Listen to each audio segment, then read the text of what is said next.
Il y a une tradition de Rabbi Judas le Pieux de dire le verset Shema Israël, écoute Israël, lorsqu'on sort de la maison pour aller à la prière le matin. Cependant, celui qui agira ainsi devra avoir l'intention de ne pas se rendre quitte de l'obligation de réciter le schéma en disant ce verset, puisque le schéma doit être dit avec les bénédictions qui y sont associées. Cependant, s'il craint de rater le temps limite pour réciter le schéma, il pourra à ce moment-là le faire avec l'intention de se rendre quitte de l'obligation religieuse. On doit réciter la bénédiction sur le lavage des mains dès qu'on s'est lavé les mains le matin, sauf si on a besoin d'aller aux toilettes. À ce moment-là, on attendra d'être allé aux toilettes et de s'être lavé les mains par la suite. De même pour la bénédiction à Shayat Tsar, après la sortie des toilettes, le matin, on la fera immédiatement après être sorti des toilettes. Et c'est ainsi l'usage chez les séfarades. Dans certaines communautés ashkénazes, on a l'habitude d'attendre pour dire ces deux bénédictions, d'être à la synagogue afin de les dire avec toutes les bénédictions du matin. Cependant, la conclusion des décisionnaires est qu'il faut préférer le premier usage, même pour les ashkénazes, et dire a priori ces bénédictions au plus tôt après avoir accompli le lavage des mains et être allé aux toilettes. Et à plus forte raison, lorsque, après s'être lavé les mains et être allé aux toilettes, on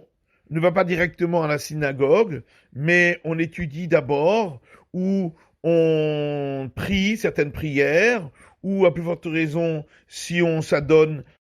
à des bavardages, qu'il faudra dire ces bénédictions avant. Cependant, on avait déjà rappelé que d'après certains, et c'est même recommandé par le Mishnah Berurah, s'il sait dès le départ qu'il va étudier, prier, et qu'après cela, il va de nouveau aller aux toilettes, à ce moment-là, il est bon que, après être allé à la selle, ou bien après avoir uriné, qu'il nettoie l'endroit avec ses mains, et ainsi il aura les mains sales, et comme il sera juste avant la prière du matin, c'est à ce moment-là qu'il sera recommandé de dire la bénédiction du Anetilat Yadayim, du lavage des mains. Il faudra faire attention de ne pas dire deux fois cette bénédiction du lavage des mains, une fois à la maison et une fois à la synagogue. Mais ou bien le dire à la maison, soit à la synagogue selon les usages. Celui qui est officiant dans une synagogue où on a l'habitude de dire ces bénédictions de lavage de mains et après la sortie des toilettes et bénédiction sur la Torah dans la synagogue, il fera attention de ne pas les avoir dites au départ chez lui, car sinon il ne pourrait plus les dire une deuxième fois à la synagogue. Et si par hasard il les aurait déjà dites chez lui, il faudra qu'il demande à un des assistants qui n'aura pas encore dit ces bénédictions,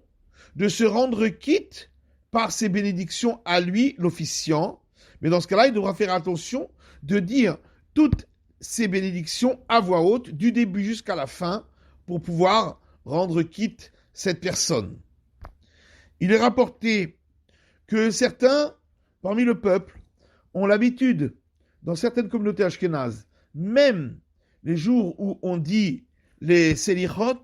d'attendre après les selichot pour dire les bénédictions du lavage des mains et la bénédiction après être sorti du toilette et les bénédictions sur la Torah à la synagogue avec toutes les bénédictions du matin.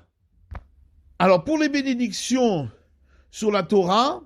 on peut encore donner une justification en disant que les versets qu'on dit dans les selichot, ce sont des versets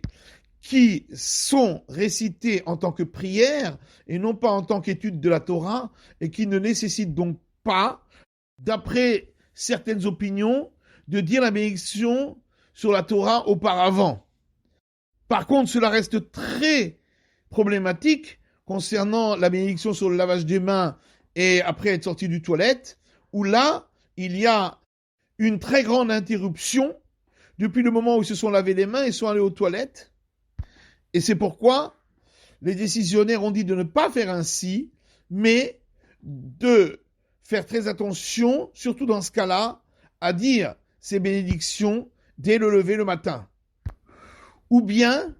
si on veut absolument les dire à la synagogue, alors après les selichot, il faudrait de nouveau aller aux toilettes, à la selle, ou uriner et s'essuyer avec les mains pour avoir les mains sales et dire ainsi